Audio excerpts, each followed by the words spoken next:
Welcome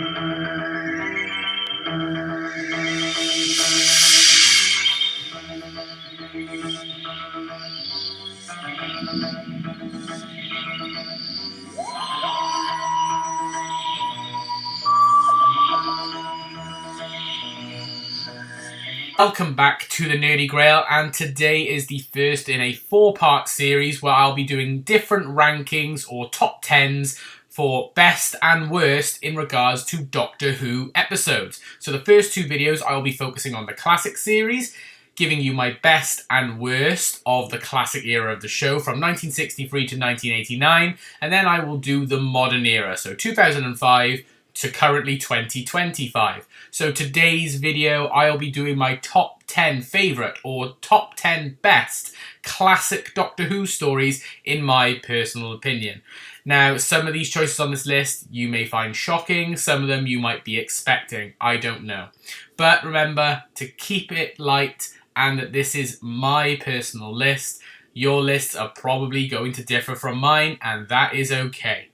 So, before we actually start though and get into this list, I just wanted to give 3 honourable mentions. So these are 3 stories that I also really enjoy, and there's plenty of others that I enjoy. I adore the classic series, but these are just 3 stories that I kind of wanted to put on the list, but they just missed out because there's other stories that I like slightly more, but these are 3 fantastic stories, and I know one of them is going to surprise you because you will think it should be in the top 10.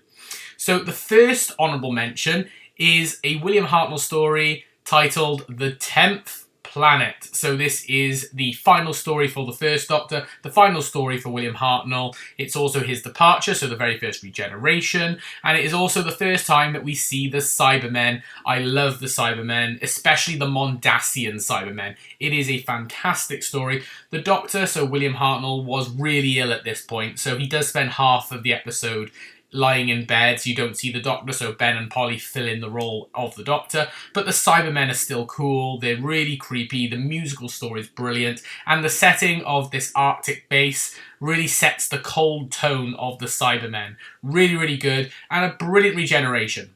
Basic, but it was the first time it was ever done, and we didn't know if it was going to work, but a fantastic one nonetheless.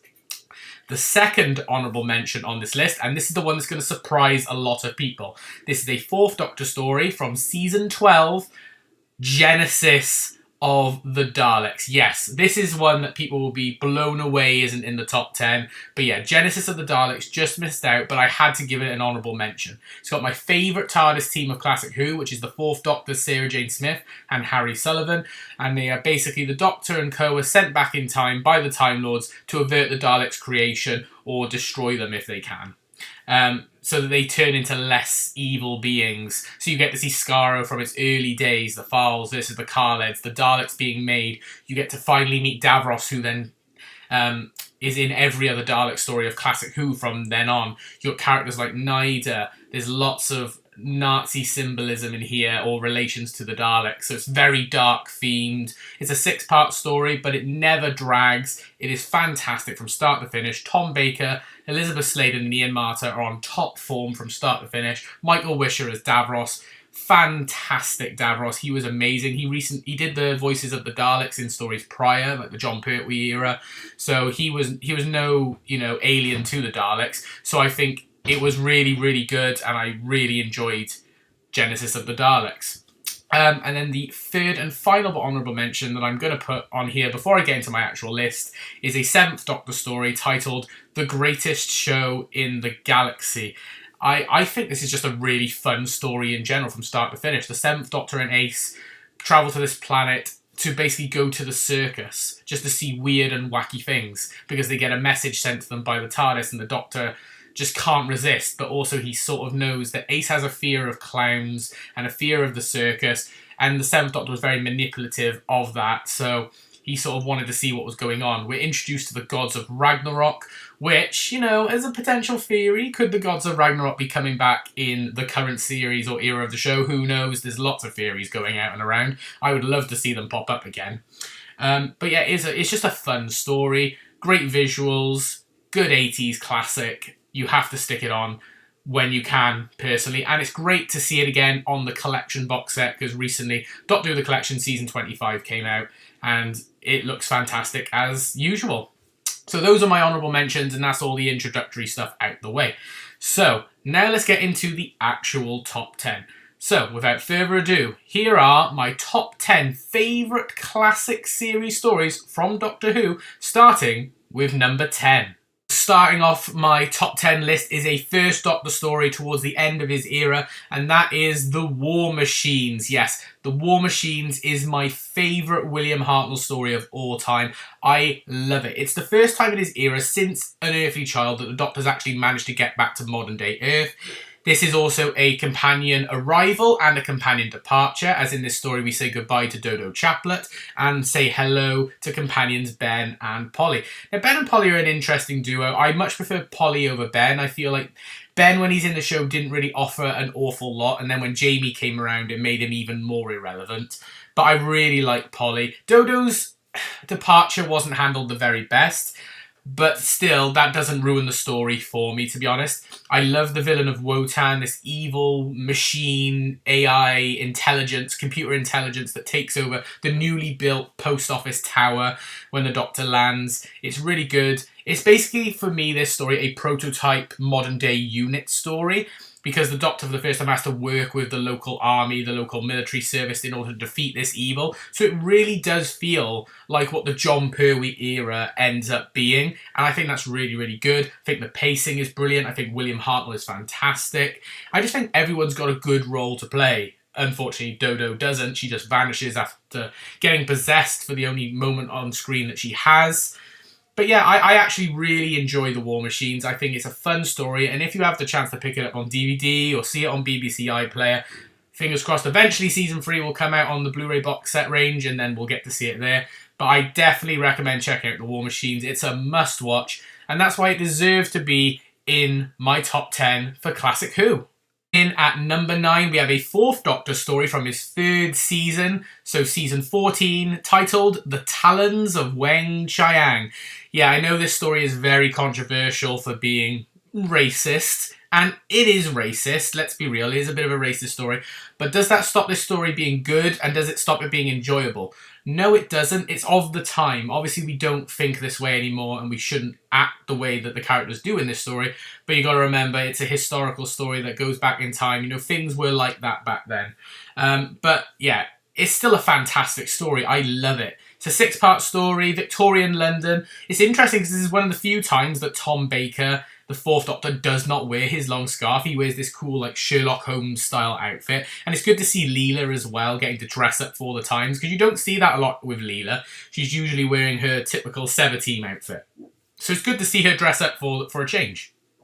The villains, Mr. Sin and Weng Chiang, Magnus Greel, fantastic. Obviously, we had the original effects of the giant rat running through the sewers, which looks a lot better in the Blu-ray collection range.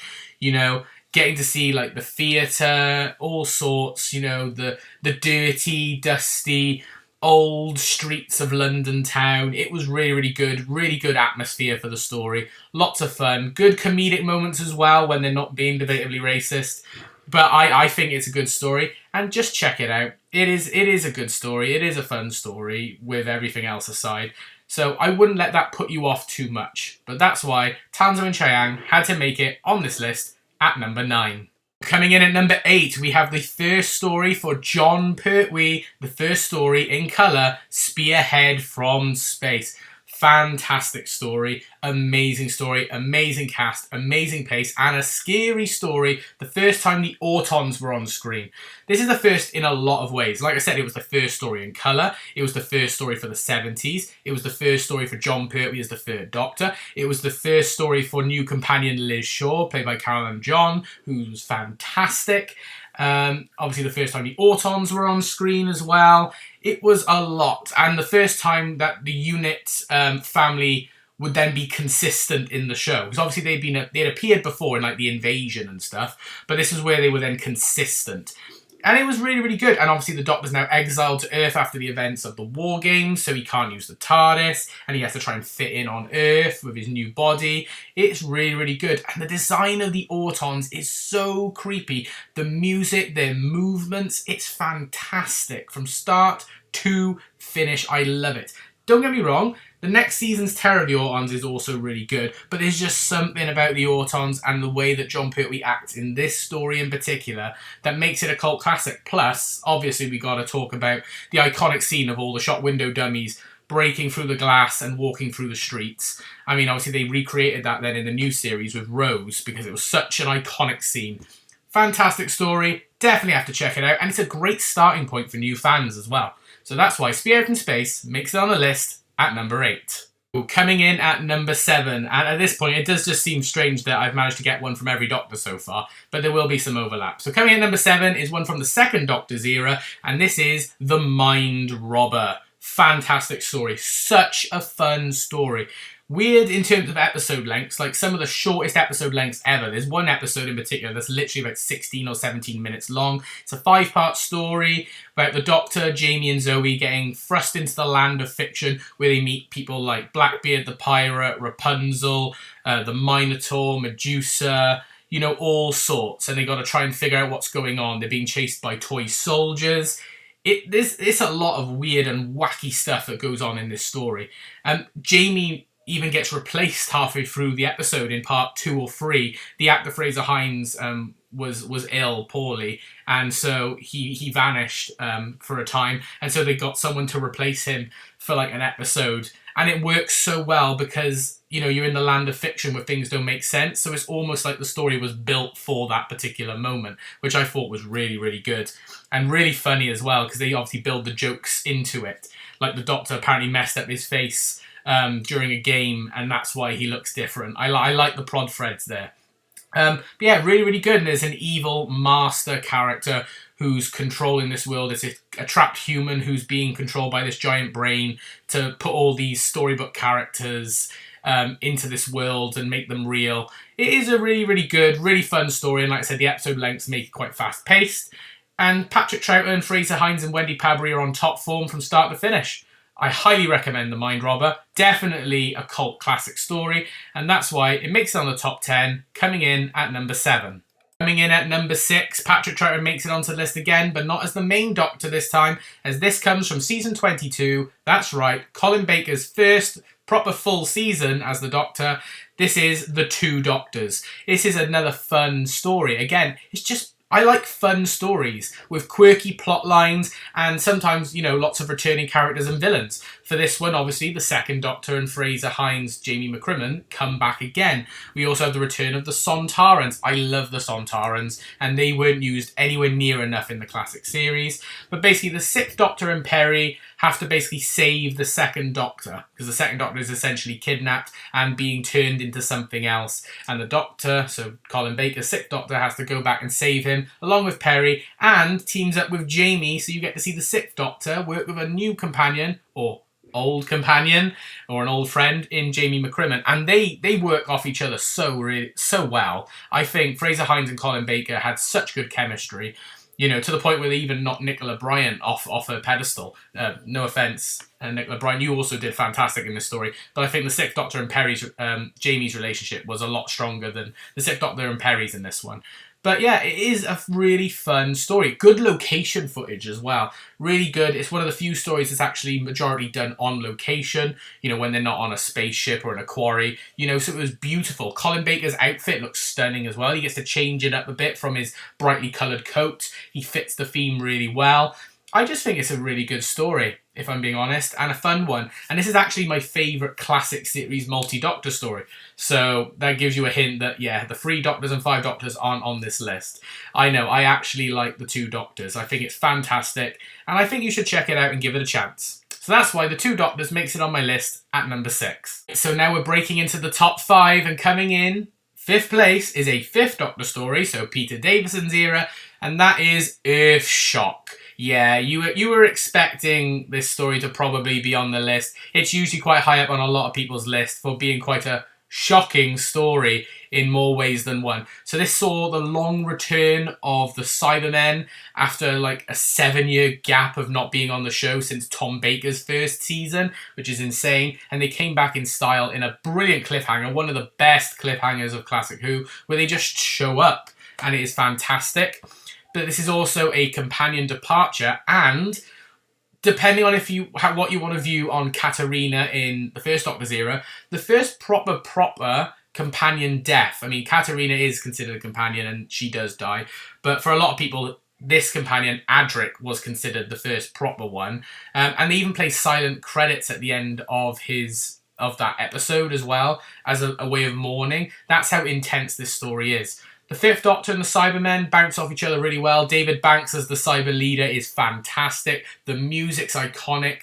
You know, it all takes place, for the most part, in the second half when the Cybermen are invading on this big spaceship freighter. So you've got that claustrophobic feel. The new design of the 80s Cybermen is brilliant, and it's at its best in Earthshock, if I'm being perfectly honest. Peter Davison, Janet Fielding, Sarah Sutton with Nyssa and Tegan are great, and Matthew Waterhouse's final performance as Adric is stunning. So I highly recommend Earthshock, and it is well deserving of a spot on this list, and in particular being in the top 5. Okay, so we are actually now doubling up on a Doctor here, so we have got another Tom Baker story. So this one is The Seeds of Doom from season 13. I love The Seeds of Doom. I think it is a fantastic 6-part adventure with the Fourth Doctor and Sarah Jane Smith battling the Krynoids, which are a really interesting creation, although they definitely were using some of the costumes and design work and stuff from the Claws of Axos for sure, because the Krynoids look very similar to those Axon monster creatures. But it's a great story, set on 2 different locations, and the Doctor's really bizarre in this story as well. Like, Tom Baker seems like, I don't know, the Doctor seems on edge. Like, he's very snappy in this story and very sarcastic as well. But that actually adds to the story. And also you've got some fantastic co-stars alongside the Fourth Doctor and Sarah. The person who plays Boise in Only Fools and Horses, also in this story, who's fantastic. I don't know, it is just a great story. It is also technically a unit story, because unit do appear. But obviously it's one of those unit stories where they say the Brigadier's unavailable, there was no Sergeant Benton, you know. At this point, unit had sort of become a bit, not irrelevant, but they were disbanding at this point, and they were moving on from that formula after using it for the entire John Pertwee run. But it is still a really good story, really dark at times as well, some of the theming as well. But it's basically all about plants, and that plants should be better than humans, and you know, there's this guy basically who thinks that plants should rule and humans should be the servants of plants. You know, it is really interesting. He even turns one of his co-workers into one of the Krynoids just because he thinks it'll be interesting. You know, so I don't know. It is a really good story, really funny story. The Doctor even snaps someone's neck in this story as well. Yeah, it doesn't kill them, but if you've seen the story, you know the scene I'm talking about. But that's why the story had to make it into the top spot, coming in at number 4. Okay, so getting the bronze medal on my list is a story that also features a lot of stuff for the first time, and it's another John Pertwee story, and that is The Time Warrior. Yes, I said before when talking about the 2 Doctors, I love the Sontarans. I do like the Sontarans. This is another Sontaran story. So in terms of first, this is the first story to feature new companion Sarah Jane Smith for the very first time, meeting the 3rd Doctor. It's also the first time that the Sontarans appear on screen, so this is the first Sontaran story, and Commander Lynx is really good. He is probably my favourite Sontaran ever in the history of the show, apart from Strax from New Who, but I like him for a different reason. And this is also the first time that Gallifrey is mentioned, because the Doctor's home planet hadn't actually been mentioned at this point either. We knew that he was a Time Lord. We knew he you know, about his planet, but we didn't really get the name properly. But now we've had the name revealed because the Doctor's talking to Lynx about it, saying he's a Time Lord from Gallifrey. But yeah, and Sarah's basically a stowaway for this story, thinking that the Doctor is kidnapping these scientists, taking them back in time for some weird experiments, but really it's Commander Lynx who's crash landed on Earth and then builds a little portal to transfer himself to the future, steal some scientists to help repair his ship so he can go back off to fight the Rutans. That's pretty much the plot of the story. But it's a great little pseudo-historical story. I really, really like it. The setting is beautiful. Location footage, again, is great. And like all the rest of the characters are good. It is a unit story to a degree because the Brigadier and unit are in the first part and then right at the end. But yeah, it's just a fun story. And again, I like fun stories. So it was well deserving for me as a bronze medal winner. So came in third place in my top 10 list. Okay, now we're into the silver medal. What wins second place on my list? Well, this goes to another Patrick Troughton story. This is the third time he's appeared on this list. But this time, it's also another Cyberman story because I'm talking about the Tomb of the Cybermen. Yes, I love the Tomb of the Cybermen. It is my favourite Cyberman story from Classic Who. Debatably could be my favourite Cyberman story of all of Doctor Who, including Modern Who.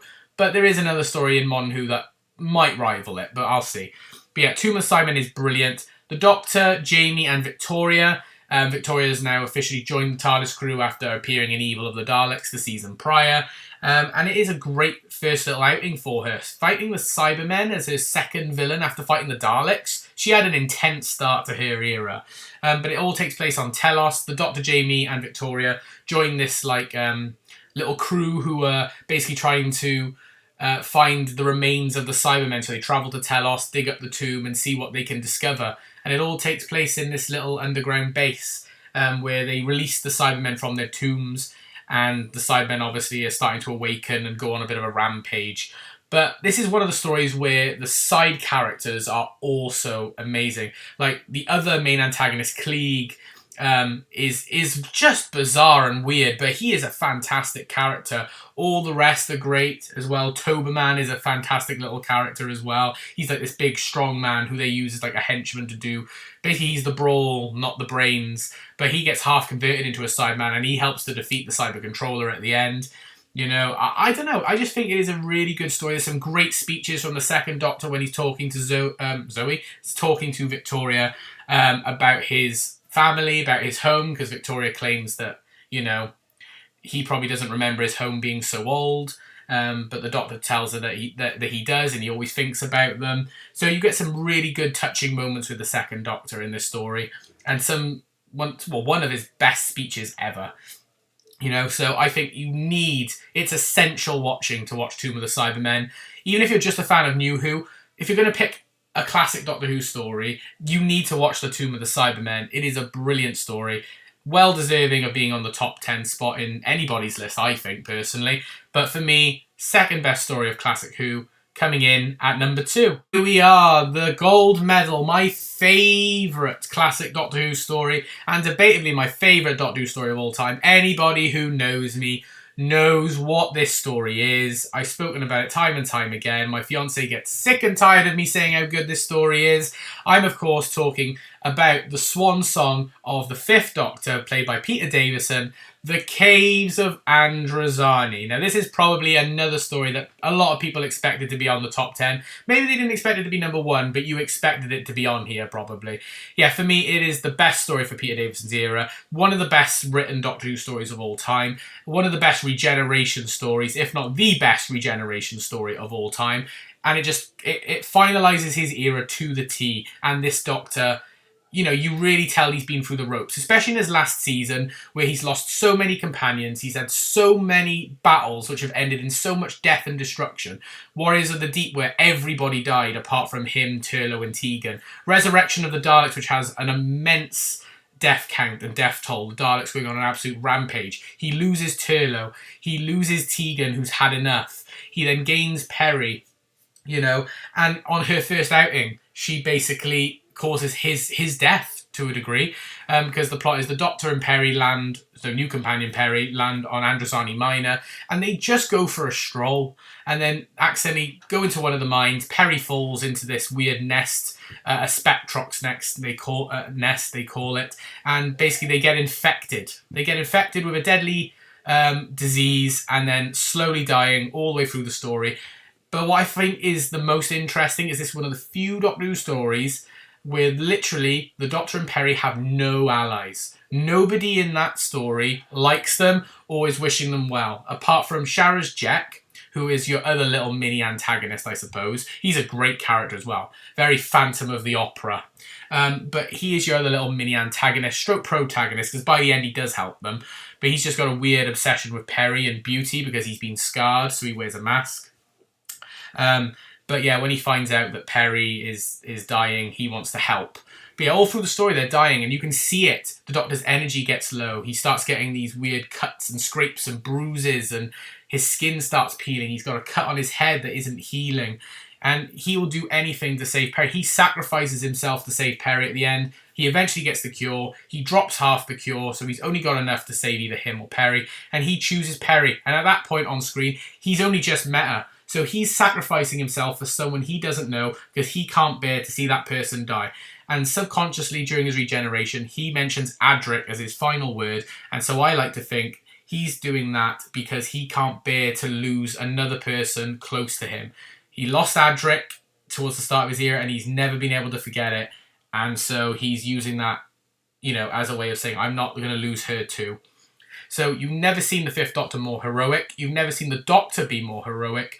It's fantastic. It's dark, it's gritty, it's serious, and I love it. Love it, love it, love it. K's Randrasani, for me, best story in the classic era.